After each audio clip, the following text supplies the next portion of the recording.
Data, synergie, efficacité. Vous avez vu dans la petite vidéo de présentation, on a mis 2 accents à efficacité parce que ce matin, on va vraiment mettre l'accent sur l'efficacité du retail média. Ces 3 mots vont nous accompagner pendant toute la matinée, donc 100% consacré au retail média. On aurait pu aussi l'appeler le retail média est-il l'avenir des médias ou l'avenir du retail? C'est en tout cas la 3e révolution du marketing digital, après le search, après le social. Mais on va commencer tout de suite par les magasins physiques, par le monde physique, avec une belle étude. Et j'invite Bruno Ricard et Édouard Le Cerf à me rejoindre pour nous présenter les résultats. Bonjour Édouard. Présenter les résultats d'une nouvelle étude exclusive donc sur les Français et la grande distribution. Messieurs, est-ce qu'il y a des surprises? Alors oui, il y a des surprises déjà parce qu'on ne va pas parler d'IA, de data, de funnel et de plateforme. Ce sera pour juste après, mais il nous a paru intéressant d'ouvrir cette conférence avec le point de vue du consommateur. Donc c'est pas seulement les magasins physiques, hein, c'est le rapport aux courses du quotidien à la grande distribution qui va être analysé dans cette étude. Et pour nous c'était important parce que, et il y aura quelques surprises dans les résultats de l'étude, les consommateurs ils sont passés par la privation de magasins, puis des pénuries, puis une séquence d'inflation, et avec beaucoup de stigmates qui aujourd'hui peuvent se mesurer dans leur rapport à la distribution et aux marques. Donc ça nous a paru intéressant de commencer par là, et puis d'offrir ce cadre à tout ce qui va suivre, et qui sera sûrement un peu plus technique, mais qui s'encapsule dans cette configuration de la société de consommation aujourd'hui, qui est quand même assez particulière, et sur laquelle on veut redécouvrir un peu ce que c'est que le rapport des Français avec la consommation et la distribution. Donc c'est le thème de l'étude, et pourquoi est-ce que ça nous intéresse, et pourquoi est-ce que 366, puisqu'on ne s'est pas présenté, mais je suis directeur général adjoint de 366. Vous voyez cette superbe gélule qui s'affiche, très tech. Hein. En fait, la grande distribution a ça de commun avec les médias qu'on représente, qui sont donc 55 quotidiens régionaux, leurs sites, leurs applications, 18 chaînes de télévision locales, un magazine qui est le premier magazine européen, et récemment 20 minutes qu'on a intégré dans notre écosystème. C'est que tous nos médias sont dans la centralité par rapport aux consommateurs, c'est-à-dire qu'ils sont dans le quotidien, dans le concret quotidien de leur vie, et dans la proximité. Et on va voir qu'en fait, aujourd'hui, les parcours d'achat et le rapport à la grande distribution, aux courses et aux marques est très axé sur les territoires et la façon de se situer dans l'espace territorial par rapport à la grande distribution. Donc ça nous paraissait, encore une fois, même si on est passé du retail morning au retail media morning, d'être pour la 7e édition encore partenaire de cette manifestation à laquelle on tient beaucoup. Et donc, je vais vous donner quelques éléments de cadrage sur cette étude. D'abord en vous disant que ce n'est pas une étude, c'est un programme d'études. C'est un programme qu'on mène avec Georges depuis 1 an et avec Publicis, qui s'est donné pour ambition d'explorer le quotidien des Français dans toute une série de secteurs, pas seulement la grande distribution.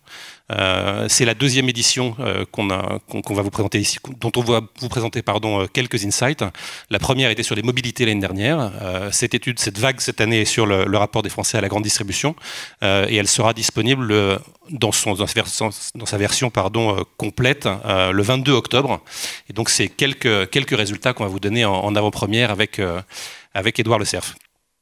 Voilà, juste pour le cadrage méthodologique, et puis après je vais laisser la parole à Édouard pour les résultats. C'est une étude qui est mixte. On a mixé 8 entretiens qualitatifs réalisés sur 8 Français emblématiques de 8 strates d'habitat, qu'on a appelé les grids, puisqu'on a découpé la France en autant en 8 strates, et donc on a classifié l'ensemble des Français en 8 strates qui correspondent à leur mode d'habitat, et on a réalisé un grand quanti qui est assez frais, puisqu'il date de début juillet, sur 3800 interviews. Là aussi, les interviews sont totalement marquées par cette appartenance à une des strates d'habitat, une des 8 strates d'habitat, ce qui nous permet d'avoir une analyse différenciée en fait de comment est-ce que les Français consomment et comment est-ce qu'ils vont s'approvisionner sur les différents canaux de distribution, e-commerce et physique, en fonction de leur strate d'habitat, et ça donne des stratégies d'achat qui sont toujours extrêmement variées. On est impatient de découvrir les résultats. Ben on y va, on y lance va. le chronomètre. Oui, alors on y va. Tout de suite, il me reste 11 minutes. Je vais vous accrocher à vos sièges parce que je crois que j'ai 25 slides en 11 minutes. Donc, soyez prêts à aller relativement rapidement. On a appelé ça, vous avez vu sur le programme, les cartes et le territoire. Parce qu'effectivement, les cartes, jeu de mots un peu facile entre les cartes de fidélité et les cartes géographiques, parce que c'est vrai, c'est une vraie reconfiguration des territoires, une véritable nouvelle géographie dynamique des courses du quotidien. Parce que ça a été notre sujet, c'est celui sur lequel on a voulu se pencher cette fois-ci. Sans plus attendre, quels sont les éléments que je voulais mettre en avant en priorité? Peut-être qu'il faut revenir un peu en arrière et vous vous souvenez, lorsqu'on parle des courses du quotidien en général, en tout cas on avait tendance à dire est-ce que c'est plutôt une corvée ou est-ce que c'est plutôt du plaisir? Moi j'ai lancé des études il y a longtemps avec une agence qui s'appelle Australie sur la question de la publicité, la consommation, et c'était vraiment une question centrale. Est-ce que c'est corvée? Est-ce que c'est plaisir? Comment est-ce qu'on fait pour minimiser la corvée et pour maximiser le plaisir dans les courses? Aujourd'hui, ça n'est plus vraiment le paradigme. C'est devenu autre chose. Si on va essayer de regarder la manière dont les Français considèrent les courses aujourd'hui, et on est allé encore une fois interroger les gens en profondeur et en quantité avec le grand quanti, c'est vraiment l'idée d'une mission. Ça peut vous sembler bizarre, mais c'est vraiment ça. Aujourd'hui, lorsqu'on leur demande de parler de la façon dont ils font les courses, ça n'est pas seulement le moment où ils vont se retrouver dans le magasin, mais c'est vraiment tout ce qu'il y a avant, tout ce qu'il y a après. Une mission, ça veut dire quoi? Ça veut dire qu'on prépare. On prépare parce que les courses, oui, c'est celle lorsque vous êtes en train de faire vos courses, mais c'est plein de choses avant. C'est se déplacer avant, c'est préparer énormément, c'est lister, c'est ouvrir ses placards, c'est voir ce qu'il y a dedans, c'est mettre ces éléments-là sur une liste, on va y revenir, et puis ensuite c'est de nouveau se déplacer, c'est ranger, c'est préparer, et puis bien sûr, comme c'est une mission ça se prépare, ça s'organise, ça se planifie, et ça s'évalue. Parce qu'à chaque fois, les consommateurs disent « Est-ce que j'ai réussi? Est-ce que j'ai bien fait ce que je devais faire? Est-ce que j'ai réussi à atteindre les objectifs de cette mission ?» Que ce soit d'un point de vue timing, que ce soit d'un point de vue argent dépensé, c'est vraiment devenu une mission. Et cette évaluation va permettre de recommencer. C'est une sorte de boucle continue qui a pris une place à la fois dans l'espace, dans le temps, dans l'espace on va le voir, les cartes et le territoire, dans le temps auquel... qui est consacré à ces courses, et le temps mental aussi, parce que c'est vrai que ça prend de plus en plus de place, y compris dans les relations familiales, on en parle, on partage, on fait un certain nombre de choses.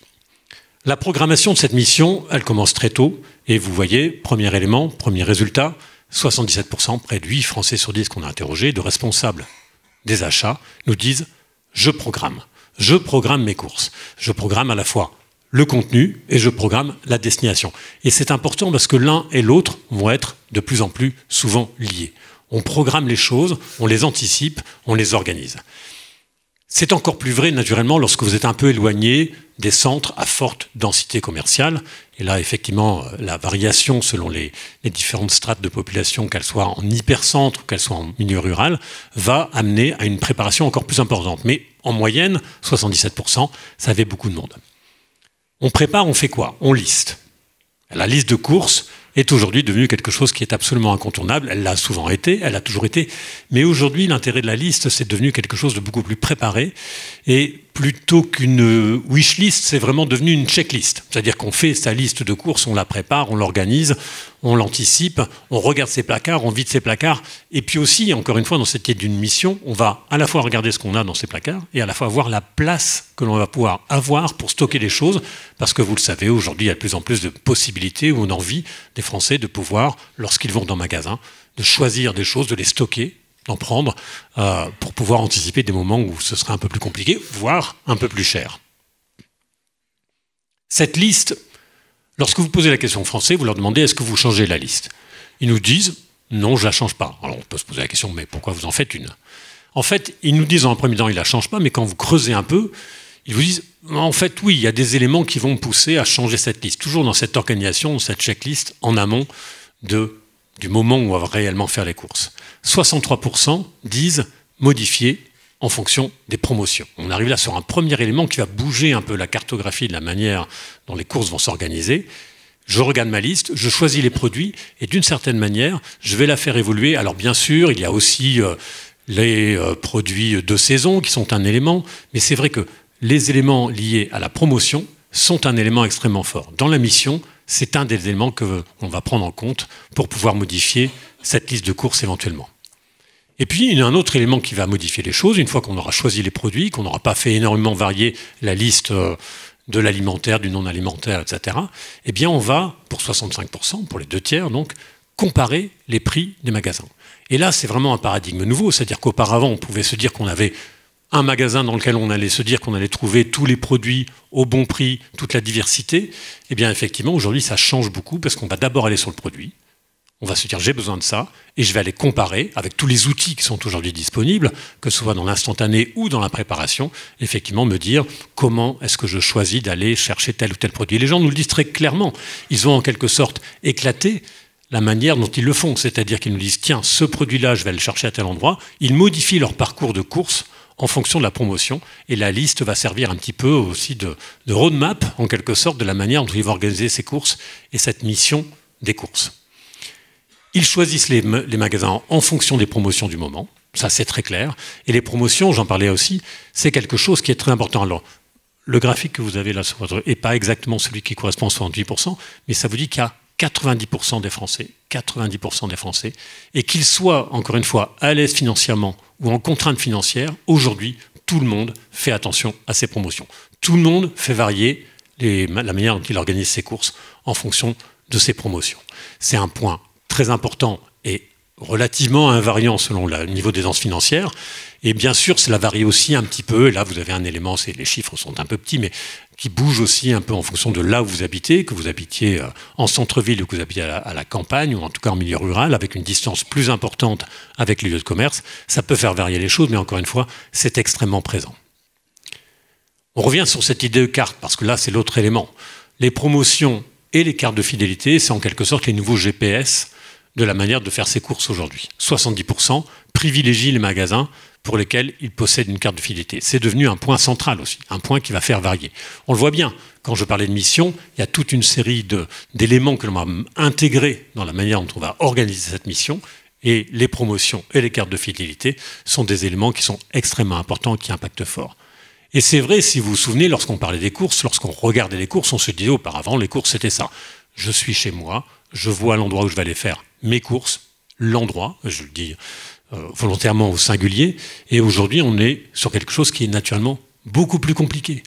On est sur quelque chose où on va les choisir, et ils nous le disent très clairement, je vais aller à tel endroit pour choisir tel produit, je vais aller à tel autre endroit pour choisir tel produit, je vais intégrer cela dans mon parcours qui est éventuellement celui que j'aurais programmé à l'avance, parce qu'encore une fois, il programme, c'est très important, ou l'insérer dans un parcours qui sera celui de mon lieu de travail jusqu'à mon lieu d'habitation. Et on le voit bien, il y a une diversité très importante et des parcours qui sont de plus en plus compliqués. Alors, ça rend les choses plus compliquées, ça rend le consommateur un peu moins attrapable. Ce consommateur, on peut dire d'une certaine manière, qui est devenu une sorte d'acheteur B2B avec la même expertise, avec les mêmes outils, avec la même précision dans la manière dont il effectue ses courses, eh bien, il y a d'autres opportunités, effectivement, d'aller l'attraper, d'aller lui parler. Un point important sur cette connaissance-là, vous voyez bien, vous l'avez compris, il y a une cartographie mentale qui est beaucoup plus précise chez le consommateur. Il est aujourd'hui capable de se tenir au courant en permanence de qu'est-ce qui va être le bon achat au bon endroit, le bon produit dans quel magasin, à quel endroit. Et tout ça fabrique en quelque sorte une forme, au final, de satisfaction. Parce que c'est un des points peut-être étonnants dans l'étude. On entend souvent les gens râler, « Ah ben, j'ai pas les choses auprès de chez moi ». Les Français sont satisfaits, en tout cas ils nous le disent, de la densité commerciale auprès de chez eux. Bien sûr, là aussi, il y a des variations. Si vous êtes en centre-ville, vous avez tendance à dire « Bah oui, j'ai bien sûr tous les commerces possibles », mais il y a une forme de satisfaction d'habitude. Et Bruno, dans l'introduction, je pense que vous l'avez vu, l'interview de Bruno, lorsqu'il a parlé de son intervention de ce matin, il expliquait qu'il y avait chez les Français quelque chose qu'il appelle un capital d'autochtonie. Le capital d'autochtonie, c'est la capacité à pouvoir effectivement avoir un certain nombre de repères dans un territoire qui fait qu'on y est attaché. Et aujourd'hui, il y a une forme de cercle vertueux, le fait de très bien connaître son environnement commercial à travers effectivement cette façon de mission que l'on a à faire les courses, eh bien renforce encore une fois l'attachement au territoire. Lorsque vous êtes satisfait de la présence de commerce auprès de chez vous, eh bien cela augmente la note de satisfaction que vous avez à l'égard de l'environnement général. En gros, aujourd'hui, la connaissance plus complète de ce territoire commercial est un facteur d'amélioration et d'attachement à l'égard de son territoire. Je passe rapidement sur ces deux éléments de conclusion pour arriver, parce que je vois qu'il me reste 1 minute 24, Le plaisir. Le plaisir, parce que voilà, j'ai parlé de mission, j'ai parlé de quelque chose de très organisé, très structuré, très évalué. Est-ce qu'il reste un peu de plaisir dans tout ça? Eh bien oui, il reste du plaisir, mais peut-être pas exactement où vous l'attendez. Le premier élément, vraiment intéressant, encore une fois dans la partie qualitative, c'est que les gens nous ont dit « j'ai du plaisir dans cette maîtrise ». Aujourd'hui, vous le savez, un des éléments les plus compliqués dans la société française, c'est de dire qu'est-ce que je peux encore maîtriser, mon avenir, mon futur, mon budget, etc. La maîtrise à la fois de ce process des courses, du budget, c'est quelque chose dont sont satisfaits les gens. On a même des gens qui nous ont dit « moi, j'aimerais bien faire les courses pour d'autres, tellement je suis devenu un expert ». Ils sont dans une forme de satisfaction à cette expertise à l'égard des courses. Ça peut vous étonner, mais vraiment, on a lu des choses comme ça. Je connais vraiment bien, je liste les choses. On est à Paris, hein, on est dans un environnement qui peut-être vous fait un peu, pas complètement écho, mais cette idée d'une maîtrise est très importante. La maîtrise existe toujours. Et c'est un élément de plaisir. Je suis content de pouvoir maîtriser. Mais bien sûr, au-delà de la maîtrise, l'autre élément, c'est la surprise. Et la surprise, heureusement, reste un élément extrêmement intéressant pour générer le plaisir. C'est d'ailleurs intéressant, les gens nous disent « je ne veux pas me faire surprendre » ou « je veux me faire surprendre ». Dans la mission, ils ne veulent pas se faire surprendre, d'où leur hyper-préparation. Alors, malgré tout, sur le point de vente, il y en a un tiers qui nous disent « je peux éventuellement choisir un produit que je n'avais pas prévu d'acheter ». Mais surtout, cette idée d'une surprise est aujourd'hui incarnée notamment par une enseigne. Si je vous parle d'action, si vous voyez la manière dont il prend une part, c'est l'endroit où les gens nous disent « je peux retrouver » tout en ayant un budget maîtrisé, une forme de surprise, une forme de plaisir à travers cette surprise. Ce qui est plus compliqué aujourd'hui pour les grandes enseignes des hypermarchés, où la surprise est un peu moins évidente. Alors bon, bien sûr, il y a les caddies surprises, ce genre de choses-là, mais encore une fois, un des éléments les plus marquants, c'est qu'on va aller chercher ailleurs. Encore une fois, dans cette diversification, on va parfois aller chercher ailleurs. L'hypermarché, ou la manière d'organiser ses courses, ça va être essentiellement de la maîtrise, et on va trouver du plaisir ailleurs à travers la surprise. Donc, pour tous ceux qui ont mission de pouvoir accompagner et la maîtrise et la surprise, et je pense que vous en êtes ce matin, des consommateurs, il y a énormément d'occasions possibles, de plus en plus, et sur ces deux leviers, plutôt que corvée et plaisir, aidez-les à être à la fois dans la maîtrise et dans la surprise. Surprise, une minute en retard. C'est aussi valable pour le digital, non ? Bien, évidemment, c'est tout ce qui peut accompagner. À quel moment, effectivement, on va pouvoir avoir. Vous êtes dans la préparation, vous les aidez. Bien sûr, j'ai pas développé sur les outils digitaux parce que j'ai déjà 1 minute 24 de retard. Mais le digital est effectivement un moment où vous pouvez apporter à la fois cette maîtrise, cette surprise, ces deux choses, ces deux éléments-là. Combinez-les plutôt que corvée et plaisir, maîtrise et surprise. Merci Édouard, merci Bruno. Et pour avoir tous les résultats, donc je vous donne rendez-vous le 22 octobre. Le 22 octobre, Pour tous les résultats. rendez-vous 366. 4 heures de présentation. 4 heures de présentation, très bien. Eh bien, merci.